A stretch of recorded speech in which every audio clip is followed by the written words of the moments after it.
पता है 2 से 3 दिन पहले मैं एक पोस्ट पढ़ रहा था जिसमें लिखा हुआ था सर आइजैक न्यूटन ने स्टॉक मार्केट से $5 मिलियन का नुकसान किया था। अब मेरे भी क्यूरियोसिटी जाग गई। मैंने जब इसके बारे में रिसर्च किया तो भाई लिटरली सर आइजैक न्यूटन ने, ग्रेविटी के खोजकर्ता, न्यूटन के 3 नियम आपने पढ़े होंगे, फादर ऑफ फिजिक्स ने स्टॉक मार्केट में $5 मिलियन यानी अभी के टाइम में देखे तो 40 से 50 करोड़ रुपए का लॉस किया था। क्या थी पूरी स्टोरी, आओ जानते हैं। तो देखो, इसके लिए हमें पहले जाना होगा हिस्ट्री में। आज से 300 साल पहले की बात है। उस टाइम क्या हुआ करता था कि ब्रिटिशर्स जो हैं, अंग्रेज, वो दूसरे देशों पर कंट्रोल पा रहे थे।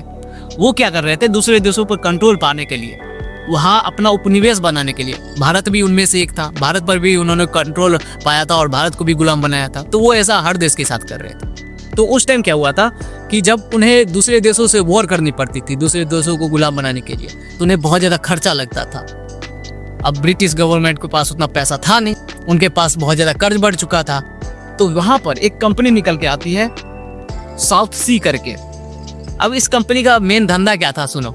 ये बनाती थी स्लेव्स, यानी जहाँ पर अंग्रेजों का उपनिवेश था वहाँ से आदमियों को उठाकर लाती थी और सेल करती थी। ये था इनका मेन धंधा। अब ये साउथ सी क्या करती है, इन्होंने ब्रिटिश गवर्नमेंट का जितना भी कर्जा था, डेब्ट, वो कहती है कि मैं अपने ऊपर ले लूंगी, मैं अपने कंधों पर ले लूंगी, लेकिन हमको देना होगा बदले में साउथ अमेरिका और स्पेन का साथ ट्रेड करने का मोनोपोली, एकाधिकार। साउथ अमेरिका और स्पेन के साथ सिर्फ यही ट्रेड कर सकते हैं, ऐसा उन्होंने बोला। ब्रिटिश गवर्नमेंट को कहा ठीक है चलो हम दे देते हैं, और उन्होंने मोनोपोली दे दी, इसको मोनोपोली दे दी। अब ये देखो, ये कंपनी स्टार्ट हुई थी 1711 में, लेकिन ये सब बात की बात है। अब यहाँ पर एंट्री होती है सर आइजैक न्यूटन की। सर आइजैक न्यूटन एक खोजकर्ता तो थे ही, लेकिन वो ब्रिटिश गवर्नमेंट में रॉयल मिंट की पद पर थे। मैं आपको गूगल पर सर्च करके दिखा दे रहा हूँ, देखो। ये रॉयल मिंट के मास्टर हुआ करते थे उस टाइम पर, और इनकी सैलरी जो है एनुअली 2000 पाउंड्स थी, यानी 2000 पाउंड साल के। अब जब इनको ये बात पता चली कि एक कंपनी है साउथ सी करके, उसने अपने जो गवर्नमेंट है उसका सारा कर्जा अपने ऊपर ले लिया है। तो कोई भी बंदा होगा, जैसे अभी अपना देश का कोई कंपनी, भारत में कोई कंपनी जो है वो भारत का जितना भी कर्जा अपने ऊपर ले ले, तो लोगों का ऑब्वियस सी बात है उस कंपनी पर ट्रस्ट बिल्ड होगा, क्योंकि कोई कंपनी ऐसे ही नहीं किसी देश का कर्जा अपने ऊपर ले सकती है। उसमें कैपेसिटी होगी, कैपेबिलिटी होगी, तभी तो लेगी ना, क्योंकि कर्जा बहुत ज्यादा होता है देश का। अगर कंपनी में ग्रोथ ही नहीं होगी तो वो कर्जा कैसे चुकाएगी। तो न्यूटन को जब ये बात पता चली और उनके फ्रेंड्स को, तो उन्होंने सोचा कि बहुत बढ़िया कंपनी है, इसमें इन्वेस्ट कर दिया जाए। तो इन्होंने क्या किया, जनवरी 1720 में, उस टाइम इसके शेयर के प्राइस 150 से 170 पाउंड के आसपास हुआ करते थे। अब देखो 300 साल पहले की घटना है, तो ऑब्वियस सी बात है, एग्जैक्ट डाटा नहीं है, ये आसपास का है। 150 से 170 पाउंड के आसपास इसके शेयर मिला करते थे। उन्होंने टोटल 7000 पाउंड अपना जो सेविंग किया होगा वो इन्वेस्ट कर दिया इसमें, और इनके दोस्तों ने भी बहुत सारे शेयर्स बाय किए। अब होता क्या है कि सिर्फ 3 महीने में, अप्रैल 1720 तक, ये मनी जो है 7000 पाउंड जो इन्होंने इन्वेस्ट किया था वो डबल हो जाता है, यानी 14000 पाउंड, 7000 पाउंड का सिर्फ 3 महीने में प्रॉफिट। अब न्यूटन यहाँ पर क्या करते हैं, वो करते हैं प्रॉफिट बुक कर लेते हैं, लेकिन उनके फ्रेंड्स जो थे वो प्रॉफिट बुक नहीं करते, मतलब वो इन्वेस्टेड ही रहते हैं। अब जैसे ही न्यूटन ने प्रॉफिट बुक करके एग्जिट लिया, शेयर्स का प्राइस और भी तेजी से ऊपर बढ़ने लगा। अच्छा, इन्होंने सेल कितने में किया था, एग्जैक्ट डाटा तो नहीं है, मैंने बताया ही, 300 साढ़े 300 पाउंड के आसपास सेल किया था। अब जो शेयर का प्राइस 300 साढ़े 300 पर सेल किया था, वो जून जुलाई तक, यानी अप्रैल मई जून जुलाई, सिर्फ 2-3 महीनों में 3 गुना 4 गुना हो गया, 1000 पाउंड तक जाकर पहुंच गया। सर आइजैक न्यूटन के जो दोस्त थे जो उसमें इन्वेस्टेड थे, वो और भी ज्यादा अमीर होने लगे। अब न्यूटन ने देखा कि इनके जो दोस्त हैं, इनके जो नेबर्स हैं, वो और भी ज्यादा अमीर होते जा रहे हैं। उनके पास तो उतना नॉलेज भी नहीं है, उनसे कम समझदार है, फिर भी वो अमीर होते जा रहे हैं। वो आ चुके थे फोमो में। मैंने जैसा बताया कि प्राइस 1000 पाउंड तक पहुंच चुका था जून जुलाई में। न्यूटन आ गए फोमो में, फियर ऑफ मिसिंग आउट। इसका मतलब होता है कि जैसे समाज में सब कोई बढ़ रहा है, आगे ग्रो कर रहा है, तो हम क्यों पीछे रहे। तो वो आ गए फोमो में। उन्होंने क्या किया, अपने लाइफ की जितनी भी सेविंग्स थी सबको एक जगह किया। मैंने आपको सैलरी भी बताई उनकी कितनी थी, 2000 पाउंड्स के आसपास।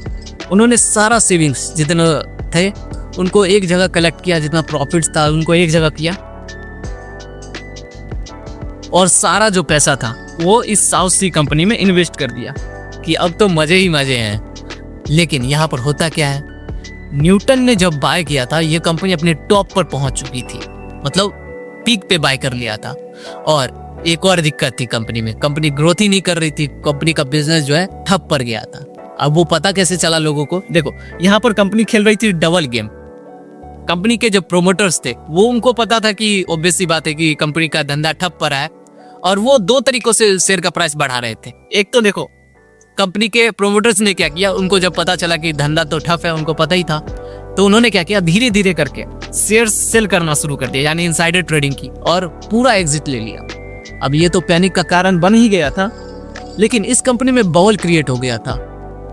कंपनी का धंधा ठप था, लेकिन ये डिमांड को बढ़ाते जा रही थी। कैसे? ये कंपनी क्या करती थी, स्मार्ट स्ट्रेटेजी, मतलब भाई इस लेवल का मैनिपुलेशन चल रहा था ना। ये कंपनी क्या करती थी, अपने ही शेयर्स के डिमांड को बढ़ाने के लिए, अपने ही कंपनी के शेयर्स को खरीदने के लिए लोगों को लोन दिया करती थी कि आओ भाई हमसे ही लोन लो और हमारी शेयर्स खरीदो, जिसके बदले में हम आपको मोटा डिविडेंड देंगे। समझ रहे हो किस लेवल का मैनिपुलेशन चल रहा था। तो लोग भी क्या कर रहे थे, लोन ले रहे थे और शेयर्स खरीद रहे थे। लोन लेकर शेयर्स खरीद रहे थे तो इसका कंपनी का शेयर का डिमांड जो है वो और बढ़ते जा रहा था, तो प्राइस इंक्रीज करते जा रहा था। तो इस लेवल का मैनिपुलेशन चल रहा था इस कंपनी में। अब जैसे ही लोगों को पता चला कि प्रोमोटर्स ने, इस कंपनी के मालिक ने सारे शेयर बेच दिया और कंपनी का धंधा तो है ही नहीं, ठप पड़ गया है, कंपनी में जो बबल बन चुका था बस्ट करता है और इतना बड़ा क्रैश आता है ना। जून जुलाई में जहां इसके शेयर का प्राइस 1000 पाउंड्स हुआ करता था, मैं आपको सर्च करके भी दिखा देता हूँ, गूगल पर भी डाटा दिखा देता हूँ। देखो सितंबर 1720 से इस कंपनी के शेयर का प्राइस गिरना शुरू हुआ जैसे लोगों को पता चला, और ये सितंबर से गिरना स्टार्ट हुआ और कितना पर पहुंच चुका था, 1000 पाउंड्स पे। और ये गिरते गिरते कहां पर आया, दिसंबर 1720 तक बबल जो बस्ट हुआ उसकी वजह से ये 100 पाउंड्स तक पहुंच गया।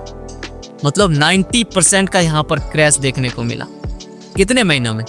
जुलाई में 1000 पाउंड तक पहुंचा हुआ था, अगस्त, सितंबर, अक्टूबर, नवंबर, दिसंबर, सिर्फ 5 महीनों में न्यूटन के इन्वेस्ट करते ही 90% का क्रैश आया और न्यूटन का लॉस कितना हुआ, 20,000 पाउंड्स। अब गूगल पर सर्च करें कि उस टाइम के हिसाब से अभी 20,000 पाउंड का मतलब क्या है, मैं सर्च करके दिखा दे रहा हूँ आपको।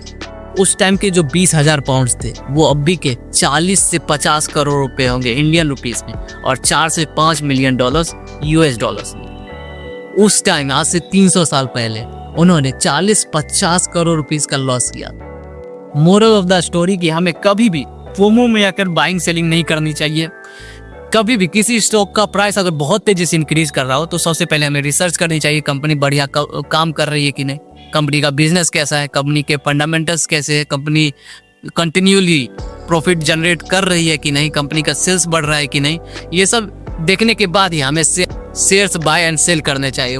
बाकी अगर तुमको स्टॉक मार्केट का कुछ भी नहीं पता तो मैंने 7 घंटे की मास्टर क्लास वीडियो बनाई थी, वो जाकर देखना, तुमको एकदम जीरो से सब कुछ समझ में आ जाएगा। एकदम जीरो से मैंने बता रखा है, जिसमें intrinsic value, Warren Buffett method, value investing, intrinsic value, सब कुछ एकदम जीरो से बता रखा है।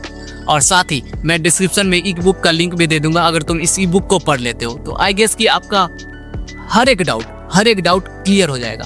और इस ई बुक पर अभी 50% का डिस्काउंट चल रहा है बिकॉज ऑफ दिस वीडियो।